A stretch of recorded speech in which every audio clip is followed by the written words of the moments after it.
জাদুটোনা কিভাবে নষ্ট করবেন? অনেক সময় আমাদেরকে ব্ল্যাক ম্যাজিক করা হয়, জাদুটোনা করা হয়। আপনি আপনার উপরে কেউ তাবিজ করেছে কিনা, কিভাবে আপনি জাদুটোনা নষ্ট করবেন?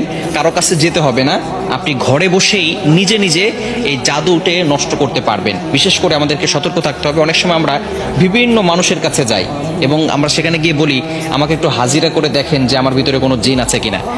তারা তো ঠিকই, যদি জিন নাও থাকে আপনার উপরে জিন একটা চালান করে দিবে, এরপরে আপনার কাছ থেকে বারবার এই জিনের মাধ্যমে ডিস্টার্ব করিয়ে আপনার কাছ থেকে টাকা খাবে। এজন্য আপনি কারো কাছে যাবেন না, নিজে ঘরে বসেই আপনি আপনার জাদুটোনা দূর করতে পারবেন, জাদুটাকে নষ্ট করে দিতে পারবেন।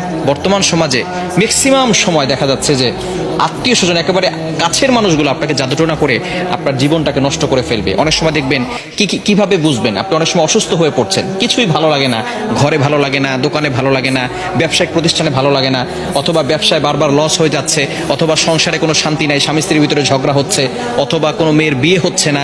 এই ধরনের কারণগুলো হচ্ছে ব্ল্যাক ম্যাজিক করা, জাদুটোনা করা। এটা হচ্ছে তার লক্ষণ। জাদুটোনা করেছে কিনা তার লক্ষণ হচ্ছে বারবার অসুস্থ হয়ে যাওয়া, বিভিন্নভাবে আপনি অসুস্থ হয়ে পড়ছেন। মেয়েটার বিয়ে হচ্ছে না, বারবার পাত্র আসে, দেখে সবকিছু ঠিকঠাক থাকে, যেদিন বিয়ে ডেট দিবে তার কিছুদিন আগে বলে বিয়ে করবো না। এরকম অনেকে হয়, অনেকে আমাদের কাছে ফোন দিয়ে বলে। এটা হচ্ছে ব্ল্যাক ম্যাজিক, জাদুটোনার একটি অন্যতম লক্ষণ। এরকম লক্ষণ যদি আপনার ভিতরে থেকে থাকে, তাহলে আপনি জাদুটোনা কিভাবে নষ্ট করবেন আজকে বলে দিব। আপনারা খুব সুন্দর করে প্র্যাকটিক্যালি দেখাবো ইনশাল্লাহ। আপনি দেখে এটা যদি প্র্যাকটিস করেন, ইনশাল্লাহ জাদুটোনা যদি থেকে থাকে তাহলে আপনি নিজেই এটা করলে আপনার জাদুটোনা কেটে যাবে। ব্ল্যাক ম্যাজিক করে আপনাকে কেউ ক্ষতি করতে পারবে না, এবং এরপর থেকে আপনাকে কিছু আমল করতে হবে। আচ্ছা, আমি আপনাদেরকে দেখাচ্ছি। কলম আছে নাকি কারো কাছে? এই যে একটা কলম। সর্বপ্রথম আপনি যে কাজটা করবেন, প্রথমে অজু করবেন। অজু করে আপনি সূরাতুল ফাতিহা একবার পড়বেন, সূরা ফালাক একবার পড়বেন, সূরা নাস একবার পড়বেন, সূরা ইখলাস একবার পড়বেন। এরপরে আয়াতুল কুরসি পড়বেন।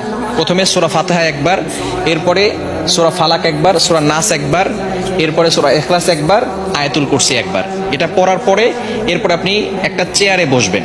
অজু অবস্থায়, পবিত্র অবস্থায় চেয়ারে বসবেন। মনে রাখবেন, কোরআনের ভিতরে আল্লাহ তাআলা শিফা দিয়েছেন। আল্লাহ তাআলা নিজেই বলে দিয়েছেন, 15 নম্বর পারা 9 নম্বর পৃষ্ঠা 2 নম্বর লাইন, সূরা বানী ইসরাঈলের 82 নম্বর আয়াতে আল্লাহ তাআলা বলছেন, ওয়া নুনাজ্জিলু মিনাল কুরআন মা হুয়া শিফাউ ওয়া রাহমাতুল লিল মুমিনিন।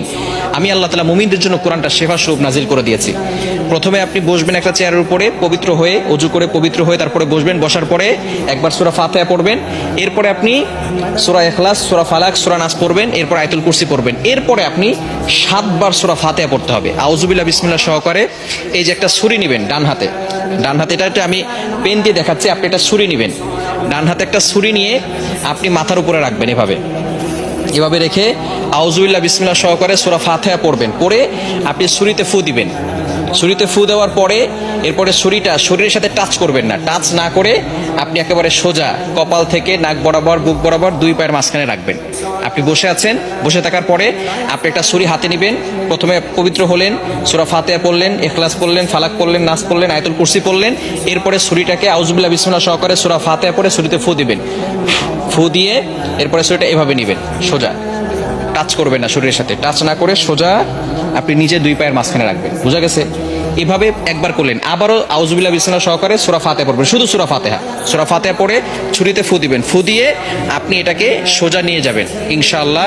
এভাবে 7 বার করলে যদি কেউ আপনাকে ব্ল্যাক ম্যাজিক করে, জাদুটোনা করে, সেহের করে, তাহলে আপনার সেটা কেটে যাবে, আর কোনো সমস্যা হবে না। এরপর থেকে আপনাকে যাতে করে আর কেউ জাদু করতে না পারে, মাস্ট বি আপনাকে 5 ওয়াক্ত নামাজ পড়তে হবে।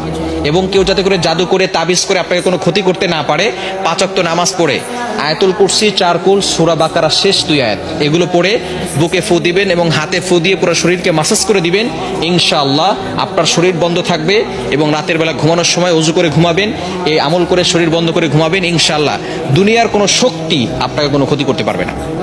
আল্লাহ তাআলা আপনাকে প্রটেক্ট করবেন, আল্লাহ তাআলা আপনাকে হেফাজত করবেন। দুনিয়ার দুষ্ট জিন বলেন, মানুষ শয়তান বলেন, জিন শয়তান বলেন, সকল ধরনের দুষ্টমি থেকে এবং দুষ্ট জিন থেকে আল্লাহ তাআলা আপনাকে হেফাজত করবেন। আল্লাহ তাআলা আমাদের সকলকে এটা সুন্দরভাবে বুঝে আমল করার তৌফিক দান করেন।